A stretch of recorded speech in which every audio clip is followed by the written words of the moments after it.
그래서 제가 실제로 벤치프레스 중량도 늘고 턱걸이도 원래 하던 것보다 더 개수를 많이 하는 거예요, 갑자기. 이게 너무 뻥 같아서. 제가 주변에 거의 한 100명 정도 물어봤거든요. 100명 중에 100명은 다 진짜 100%다 이렇게 얘기해요. 이게 엄청나게 잘못된 고정관념이란 말이에요. 근데 이게 너무 당연하다니까. 저도 이렇게 생각했고. 근데 이 개념이 틀린 거다. 근육으로 유연성을 늘리는 거다를 내 운동에 적용한다고 생각해보세요. 그러면 내 운동의 퍼포먼스가 폭발적으로 증가할 수밖에 없는 거예요. 이게 나는 너무 웃긴 거거든요. 나도 웃겼지만 나 말고 모든 사람이 다 이렇게 생각하고 있고 선생님만 저렇게 생각하고 있다는 게 되게 어처구니 없었어요.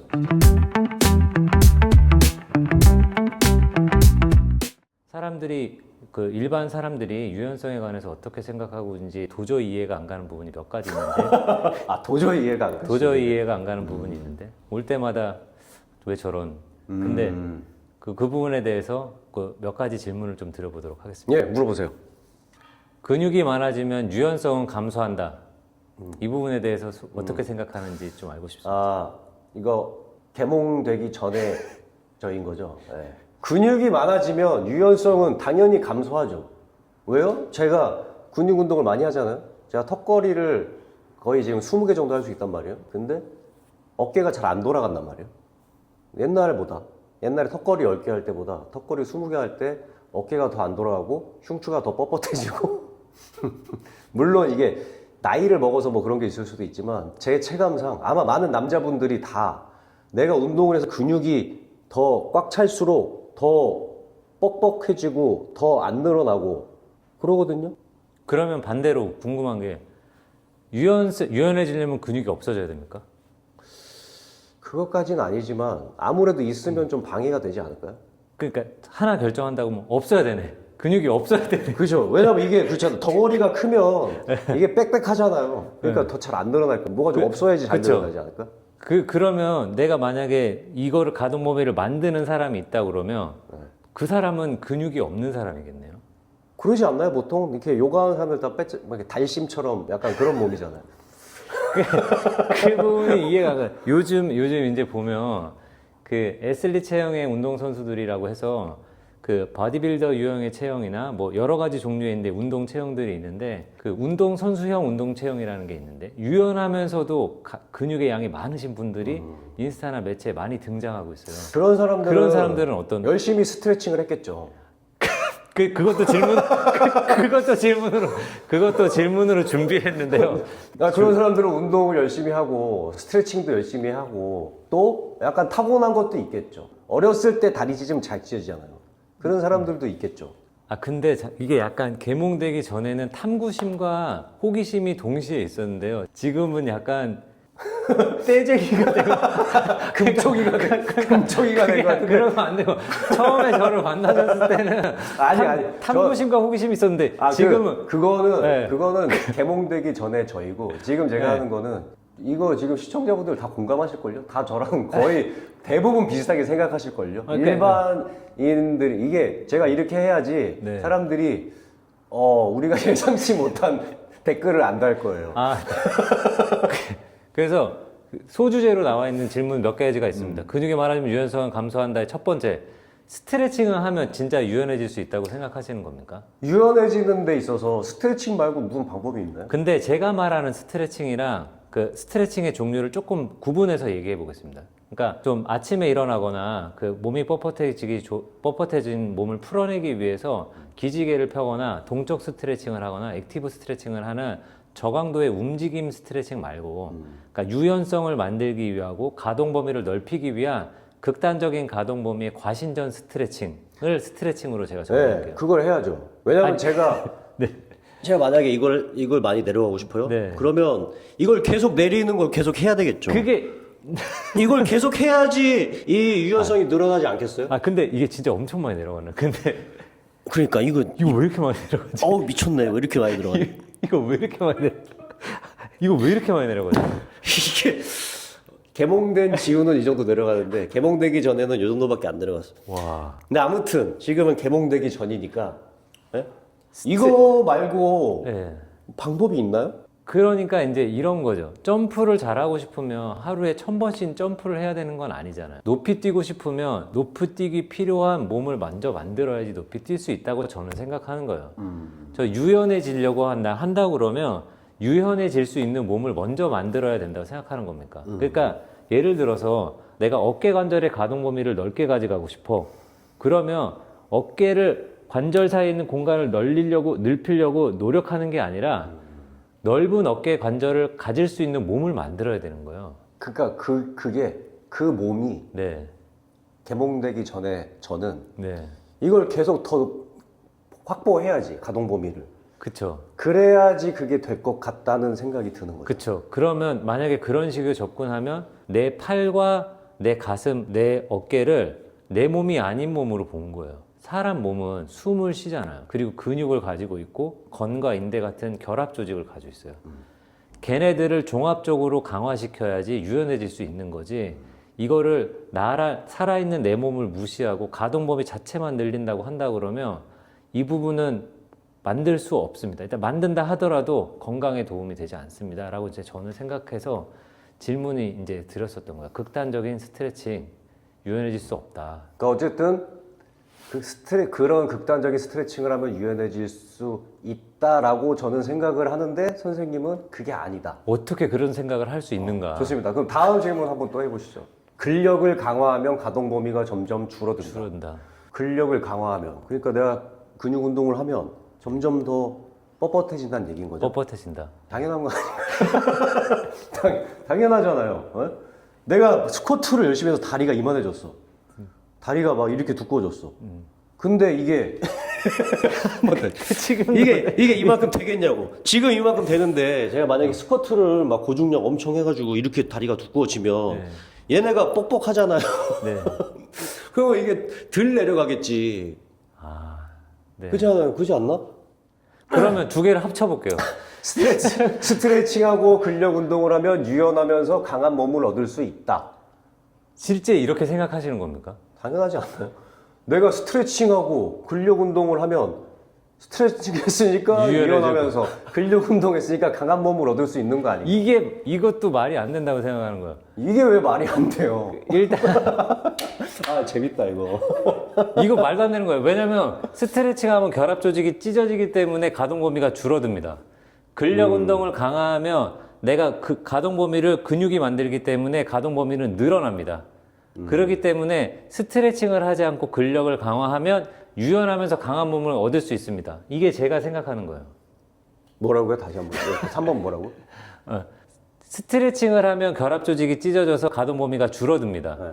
그래서 가동 범위는 근력이 만든다고 생각하기 때문에 근력을 강화시키면 가동 범위는 점점 늘어납니다. 네. 그렇기 때문에 스트레칭을 하지 않고 근력 운동을 하면 유연하면서도 강한 몸을 얻을 수 있습니다. 이게 스트레칭을 오히려 하지 말고 네. 근력 운동을 하면 유연하면서 강한 몸을 얻을 수 있다 네. 라고 얘기하신 거죠. 네. 근데 왜 저는 근력 운동을 했는데 네. 유연성이 점점 떨어지고 네. 왜 몸이 좋아질수록 내 흉추는 더 경직되고 네. 왜 어깨는 점점 더 왜 이렇게 가동성이 떨어지고 그런 걸까요? 그거는 제가 정확하게 설명드릴 수 있어요. 목적이 달랐던 거예요. 그러니까 저는 만약에 유연한 몸을 얻기 위해서 근력 운동을 했다고 한다면 그 목적에 맞는 근력 운동을 했었어야 된다고 봅니다. 그런데 만약에 유연함을 목적으로 하지 않은 다른 목적의 운동을 했다 그러면 다른 목적의 결과물이 나한테 얻어지는 거잖아요. 그래서 저는 유연하기 위한 목적을 갖고 근력 운동을 한다면 유연하면서 강한 몸을 가질 수 있다라고 생각을 하는 거예요. 그러니까 저 같은 사람이 근력 운동을 해서 근육이 많아지고 근력이 성장했는데 유연성이 떨어지고 더 뻣뻣하게 느낀 이유는 유연성을 키우기 위한 근력 운동이 아닌 다른 어떤 근력 운동을 한 다른 것이다. 목적에, 네, 다른. 이제 제가 다시 개몽대행조로 돌아와서 제가 설명을 좀 해드리자면 이게 결국에 원심성 수축 근육과 구심성 수축 근력의 차이인 거잖아요. 그렇죠. 네, 근데 그쵸. 대부분 운동을 하는 사람들도 원심성 수축, 구심성 수축에 대해서 알고는 있어도 이게 정확히 뭘 의미하는지를 몰라요. 이게 가장 사실 핵심적인 건데 그래서 이 개념이 저는 정말 모든 사람들이 반드시 알아야만 하는 그런 개념이라고 고정관념이라고 생각을 해서 꼭 얘기를 하고 싶었던 건데, 그러니까 보통 너 운동해 그러면 보통 사람들은 뭐 할까요? 아시나요? 달리기 같은 거. 뭐 달리기를 할 수도 있고. 네. 근데 남자들은 대부분 헬스장을 가죠. 아, 헬스. 또 여자분들도 거의 PT 많이 받고 뭐 필라테스 같은 거 하거나 뭐 각자 뭐 즐기는 운동들이 있지만 제 체감상 가장 많은 건 헬스장을 가는 것 같아요. 근데 우리는 헬스장에 가면 어떤 운동을 하냐면 PT들 그 트레이너들이 보통 어떤 운동을 가르쳐 주냐면 대부분 물론 안 그런 사람들도 계시겠지만 보디빌딩식 웨이트 트레이닝을 가르쳐 줘요. 그게 사실 필요하죠. 내 몸에 어떤 정확한 인지를 하고 내 몸의 근육들을 고립시켜서 쓸 수 있는 감각과 그런 동작들을 배우는 게 어떤 내 운동에 되게 기초에 도움이 되긴 하는데 대부분 그게 다라고 생각해요. 근데 또 그렇게 웨이트 트레이닝을 하면 고립을 시켜서 근육을 계속 자극하니까 몸이 또 금방 좋아지는 편이잖아요. 그래서 이렇게 하면 운동을 잘하고 있구나, 내 몸이 예뻐지는구나 하고 어떤 목적성 없이 그냥 그런 식으로 운동을 하는 사람들이 제가 아는 남자들 중엔 대부분이에요. 근데 대부분 그런 과정에서 10명 중에 체감상 7명은 다쳐요. 무릎이 나가던 허리가 나가던 저도 어깨가 나갔고 이렇게 관절이 나가게 돼 있어요. 왜? 뇌의 어떤 가동성을 점점 떨어지게 만드는 방식으로 운동을 하는데 그게 그런 줄을 모르거든요.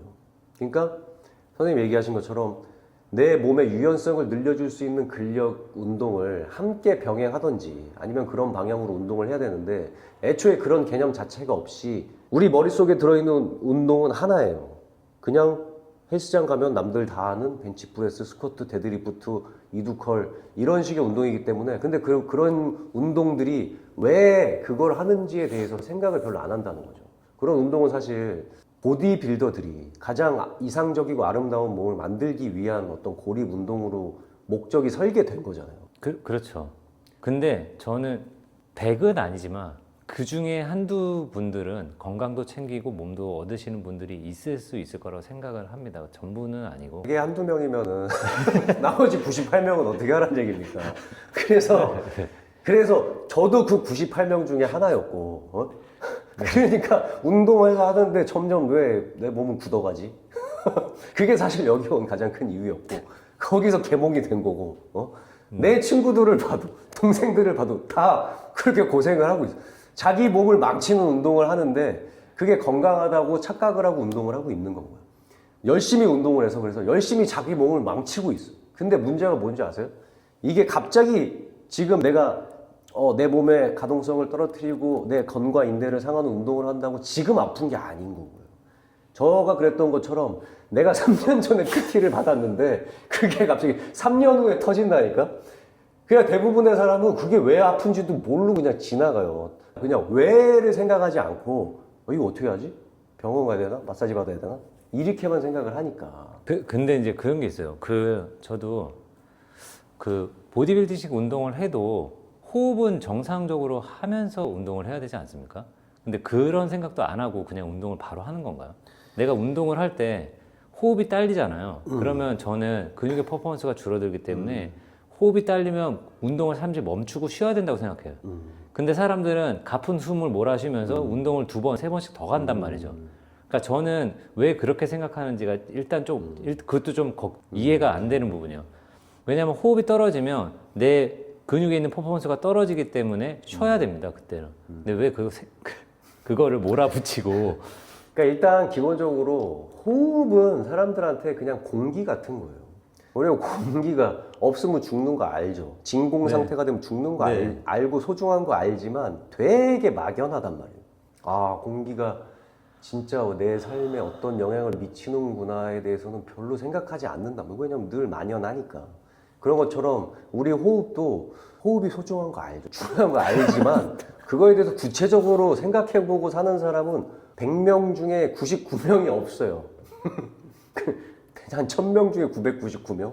제가 봤을 때 그런 것 같아요. 그래서 그러면 제가 선생님이 좀 특이하게 진짜 엄청난 인사이트를 잘 발견하신 건 거고 대부분은 일단 호흡과 뭔가를 연결시킬 생각을 못 해요. 근데 저도 선생님이랑 운동을 하고 선생님한테 개념을 배우면서 호흡이 정말 모든 것이다라고 말해도 모자랄 만큼 진짜 중요하고 실질적인 거. 그러니까 이게 되게 중요해. 추상적이고 막연하고 애매한 게 아니라 되게 실질적이고 분명하고 효율적인 거예요. 호흡은.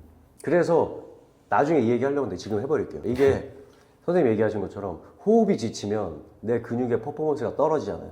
근데 그걸 반대로 생각하면 내가 호흡을 엄청 강하게 만들면 내 근육의 퍼포먼스가 엄청나게 늘어나요. 그거는 체감해 본 사람만 알 수 있어요. 그래서 저는 개인적으로 만약에 보디빌더들이 이 호흡에 대한 개념을 가지고 호흡을 엄청나게 성장시키면 그렇잖아요. 내가 지금 몸에 가지고 있는 근육을 내가 지금 효율이 60%야. 근데 내가 호흡이 엄청나게 강해져. 그러면 내가 내 몸의 근육을 80% 효율을 쓸 수 있게 돼. 그렇잖아요.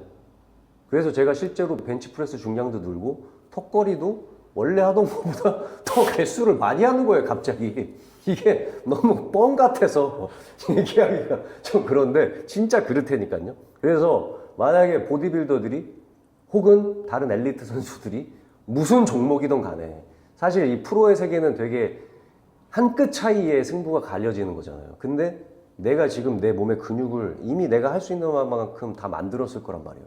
이 상태에서 내가 가진 근육을 지금의 효율보다 더 높은 효율로 쓰게 된다?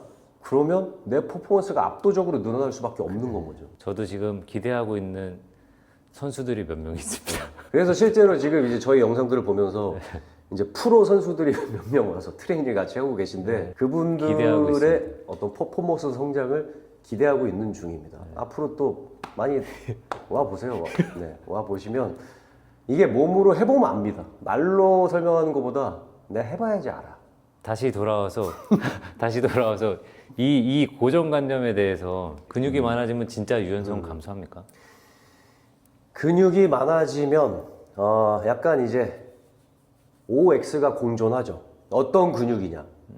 내가 어떤 짧게 수축하는 근력의 근육만 많아졌다면 가동성이 제한될 수도 있지만 내가 늘어나면서 버티는 보통 이제 헬스할 때 네거티브 동작이라고 하는데 내가 근육이 그 길어지면서 버티는 힘을 키워주면 그 버티는 힘이 결국에 늘어나는 힘이 되는 거예요. 그래서 내가 늘어나면서 버티는 힘을 내는 근육이 많아지면 유연성은 폭발적으로 증가. 제가 해야 되는 얘기는 그걸 고정관념을 네. 저 이제 개봉됐으니까. 네. 제가 해야 되는 얘기.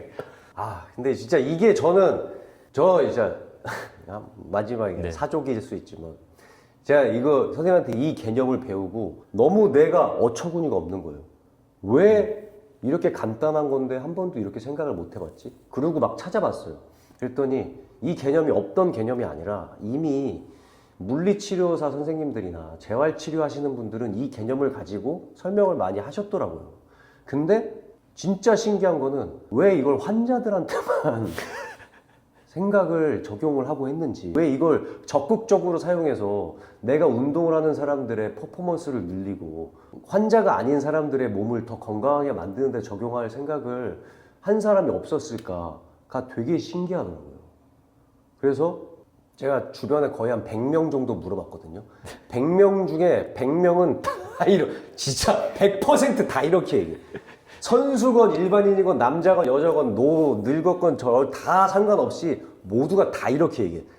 이게 엄청나게 잘못된 고정관념이란 말이에요. 그러니까 이게 그 같이 운동하시는 선수분들 있잖아요. 이게 잘못된다는 거를 제가 목적을 가지고 하는 근력 운동으로 비포 애프터를 좀 몇 번 같이 보여드렸잖아요.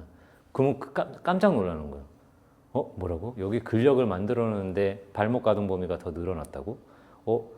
어깨 운동을 했더니 근력 운동을 더 많이 했더니 가동 범위가 늘어났다고? 이런 부분이 다치신 분들을 넘어서 대중적으로 좀 알려지면 굉장히 좋아요. 그러니까 이 개념이 환자부터 재활하는 사람부터 일반인부터 그냥 건강한 사람부터 운동선수부터 특히 저는 이게 엘리트 운동선수들한테 이 개념을 적용해서 엘리트 운동선수들도 저희들이 이제 많이 와서 대화해보면 다 이렇게 생각하고 있잖아요. 진짜. 근데 이게 너무 당연하다니까. 저도 이렇게 생각했고. 근데 이 개념이 틀린 거다. 근육으로 유연성을 늘리는 거다를 내 운동에 적용한다고 생각해 보세요. 그러면 내 운동의 퍼포먼스가 폭발적으로 증가할 수밖에 없는 거예요.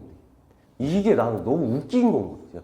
나도 웃겼지만 나 말고 모든 사람이 다 이렇게 생각하고 있고 선생님만 저렇게 생각하고 있다는 게 되게 어처구니 없었어요, 진짜.